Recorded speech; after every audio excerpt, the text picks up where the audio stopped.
Mga biyan sa kadyang mga tinion na diya ako sa baybayan kang barangay San Pedro sa Banwa kang San Jose. Diya kita kay may sangka butanding nga daw nagsampa diya sa binit kang baybay kang barangay San Pedro sa Banwa kang San Jose. O garing sana sa puan diya patay rin kag tama ka bahal diya ginatrumpukan kang mga tao daw buhi pa man diya siguro kay napiro ka diyan na presko pa ang dugo na. So from what I understand may mga taga-diin aron kag Menro nga nag-abot rigya agod nga mag-facilitate kon iwan unda ang diyang bakal nga butanding nga na nagsampar dya sa may barangay San Pedro.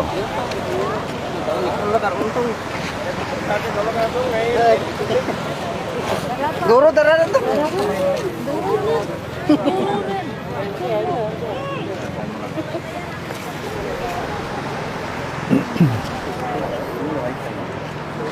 Imautas talan si nagkano first name mo, sir? Jali Roy Amaran. Jali Roy Amaran. Okay, si Jali Roy Amaran amo dyan ang in charge sang Municipal Environment and Natural Resources Office. Sige. Sir. Oo, sige.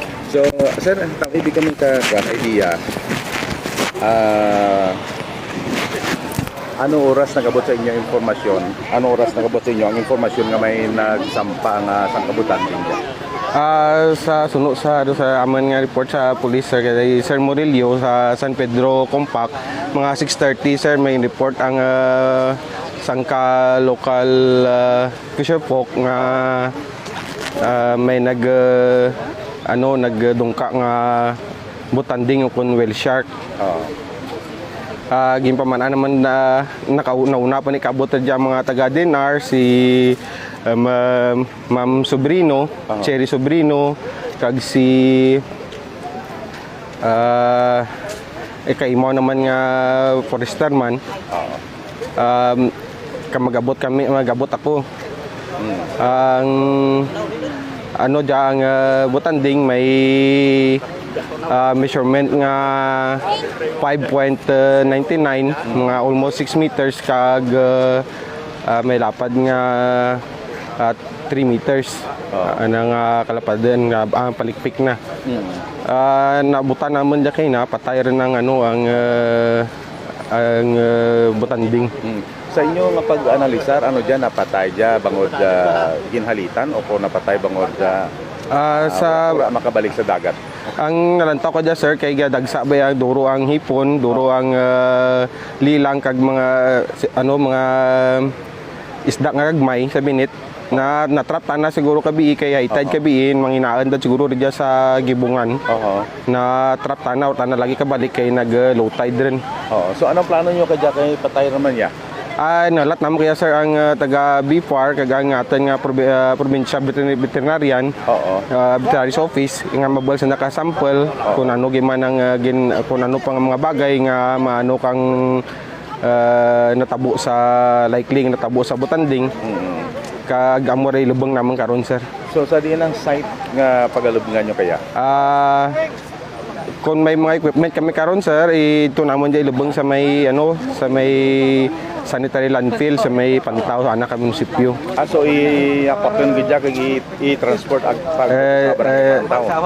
Sir kung karon sir mangita na kami kang bulldozer di lang namon ilubong kay kung karon available ang mga truck mga kadya kay mga truck naman nalagi ka basurahan ang nabilin kag ang bako ka munisipyo ang gamay hindi guro ka dara karon magakwat.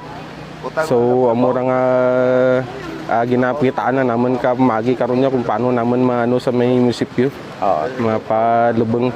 Sino gani first name maliwat sir? Si Jali Roy nga Amaran sir. Johnny Roy Amaran. Jali Roy sir. Johnny Roy Amaran. Jali. Municipal Environment and Natural Resources Officer kang panuwakan San Jose. Okay. Thank you, sir. Okay. Sa sinemati noon, diya kita sa actually sa Gibongan gid kang si Balom River actually diya. Mo diya ang Gibongan. Pero diya jurisdiction kang barangay San Pedro sa Banwait, San Jose, no. So makita mo diya nga hambal kang menro ka ina nga nagtaob kagabi so duroti tubig diya kag manginaan siguro kung tani ang nasambit nga butanding o garing kay naabtan kang hunas na trap so ora rin ka panaog, no. So makita ta duro nga mga tao sa kadyang matinion ang nagaturog kag nagapakudak-kudak sa sining bahel nga butanding na trap kag napatay, no. So ang plano sang mga taga Menro kag DNR kag sa aton mga authorities nga lubong ron lang jakaron. Okay, tuod. Tawat lang live, live na live dyan. Ay, dyan di sini ko tarong ko.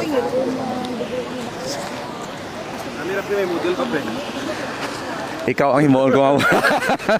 Si Ginoong Choli Chiesa, no, ang nagbugno sa akon, manager sang radyo natin San Jose. Sige.